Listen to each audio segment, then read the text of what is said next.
What's going on, everyone? It's Echo here, and today we're going to be going through my first impressions of the Call of Duty Cold War beta. But before we do, I want to let you guys know that I got TikTok, Twitter, Instagram, and YouTube. We're going to be putting a bunch of content out on Cold War throughout the next 2 weeks on all those platforms, so go ahead and check all of them out. Go ahead and hit follow, subscribe, whatever you need to do to stay up to date on the Call of Duty Cold War content that's going to be coming out on all my different pages and channels and all that stuff. So don't forget to follow those, and on Twitch, I'm going to be streaming this later tonight at 9 p.m. Central Time, and then the next couple days that we have the beta out, which I believe is only the weekend and Sunday outside of today. So anyways, go ahead and check those out before we get into the video. So getting into the video, these are my first impressions of the game, and before I even actually start, I want to just say, if you haven't pre-ordered the game, I'd recommend that you just wait until next weekend, where everybody gets to play the beta for free without a code. And if you have a PS4, you can do that now, but for Xbox and PC, that is next Saturday and Sunday. I'd recommend just waiting until then, play the game, get your own opinion, decide if you want to play the game that way, or wait until my video that comes out next week after all this, and I'll let you guys know my opinion on whether or not you should or should not buy the game. My first impressions of the game, basically, I'm just going to run through a couple of different things. We're going to start out with the maps real quick. The maps are interesting, to say the least.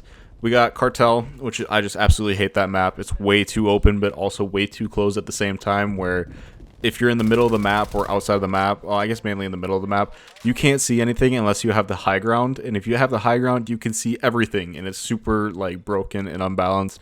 And I just really don't like the map at all. And then the outsides of the map are kind of weird, where they're almost like a middle range, but like also very long range and short range all at once. And it's a very weird map, and I just don't like it. Maybe I'm just bad at the map, but I just overall don't like it right now. And then you get Armada, where it feels like a Battlefield map, where you got really cool water mechanics that I absolutely love about the game, but you have a very Battlefield feel to it, and it's kind of the same across all the maps, in my opinion. Is Crossroads, you have that same feeling. Armada, you have that same feeling. Even Cartel kind of has that feeling to it, where it's almost Battlefield-like. But then you have maps like Satellite, where you have like this very interesting mix between super long range and super short range, where you kind of don't have any weapons that fit across all of it. So you almost have a SMG sniper loadout all the time. Then you have the map Moscow, which is all close range and easily my favorite map in the entire game so far. And I've enjoyed it since alpha, and I still think it's the best map in the game right now. And it's just great because it's nice in close quarters. It's your 3-lane map, and you kind of just play it like how you'd play a Call of Duty game. You don't really have any new play style. You just play it like Call of Duty. And I think a lot of people are going to like the map. I've heard a lot of people actually dislike the map, but I honestly think once people start getting used to all the maps, I think it's going to be everyone's favorite map, at least out of the maps that we have now, because it just feels like Call of Duty, where all the other maps just feel like Battlefield, and it's really weird. The last map that I haven't touched on yet is Miami, and this map really needs a rework. And I don't mean like a rework as in like a whole redo of the map. I mean like they just basically need to shorten the map, like what they did with Palace on MW, where they literally just cut the outsides of the map. They need to do that on Miami, because the biggest problem with Miami right now is that it's such a big map when it doesn't need to be, because it's got a perfect center of the map where you could play the game perfectly, and it feels almost like Havana from BO1, but with like a good amount of cover, where you don't feel out in the open all the time like you did in Havana. And it is such a great map, and I could see it being easily the best or second best map in the game if they just shorten it a little bit, because it's just so big at this point where it's impossible to find people, and it makes the game so long and drawn out, and a lot of people are just used to that faster pace from MW, and I think that's what they really need to focus on, is making sure that they maintain a pretty fast-paced game. It doesn't need to be MW fast, but it needs to be at least faster than it is now. So outside of the maps, I haven't really had any issues with the game. I had one really weird glitch where my PS4 just completely crashed, and I'm not entirely sure why that happened. It hasn't happened again, and I don't think it's a major issue with anybody. But if we see more of that happening, that's going to be a pretty major issue if PS4s are crashing.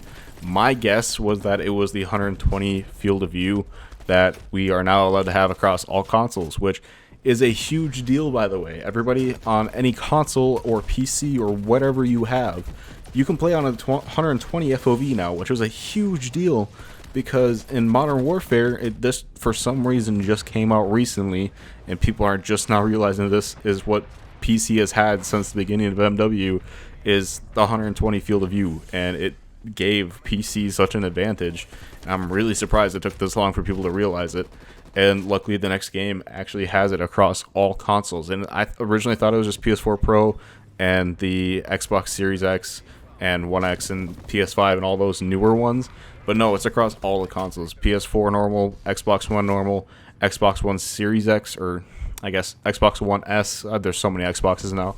Anyway, all the consoles are going to have 120 field of view, and they're all going to have keyboard and mouse and controller and all these compatibilities. It's going to be even across the board, which is amazing. There's no disadvantage to anything right now. And I'm really happy that they did this too, because there was such a big complaint in Modern Warfare across the entire game. The whole time the game has been out, people have been complaining, well, controller has aim assist, well, PC has better movement, and PC has this, and PC has that, and console has this, and console has that.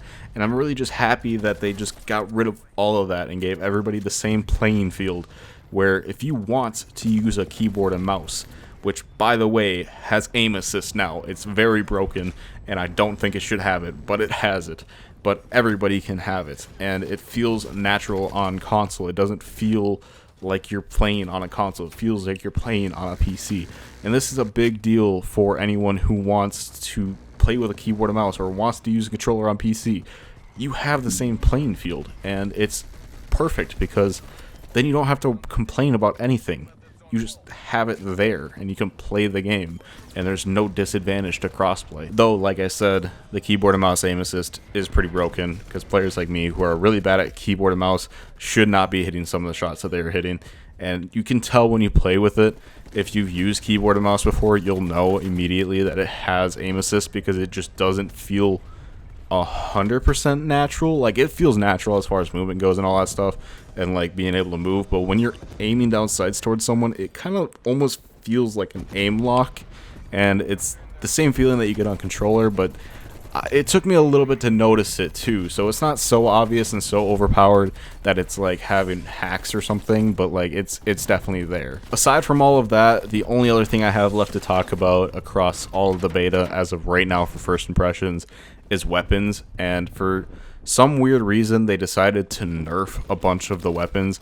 Well, I guess it's not really a weird reason. There was a lot of overpowered weapons in the alpha, but they decided to nerf a lot of these weapons, which was like the LW3, the AK-74U, and a few other guns.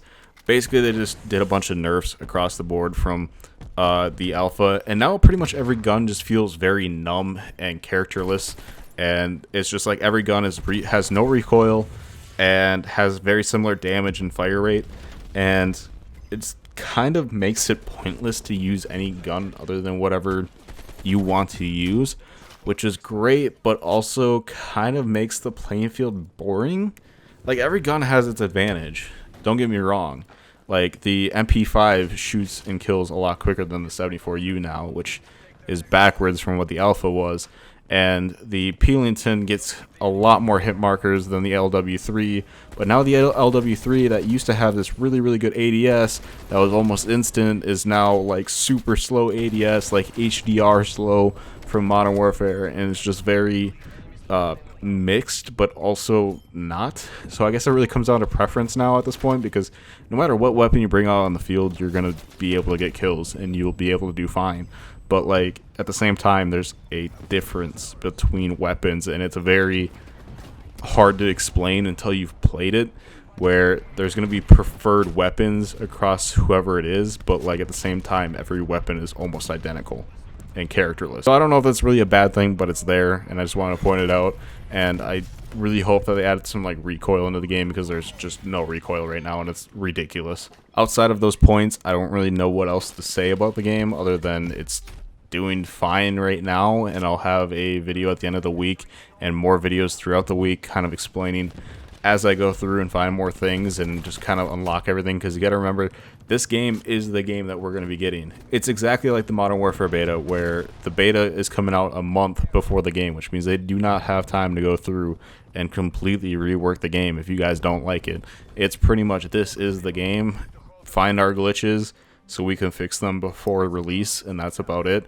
So if you don't like the game now, you're not gonna like it then, and I just want to make sure that you guys know that. And pretty much right now the game is fine, but I'm just gonna go through and play the game like it's the new game and figure out new things and let you guys know. So follow my TikTok, follow my Twitch, follow my YouTube, follow all that stuff, and keep up to date with all the videos.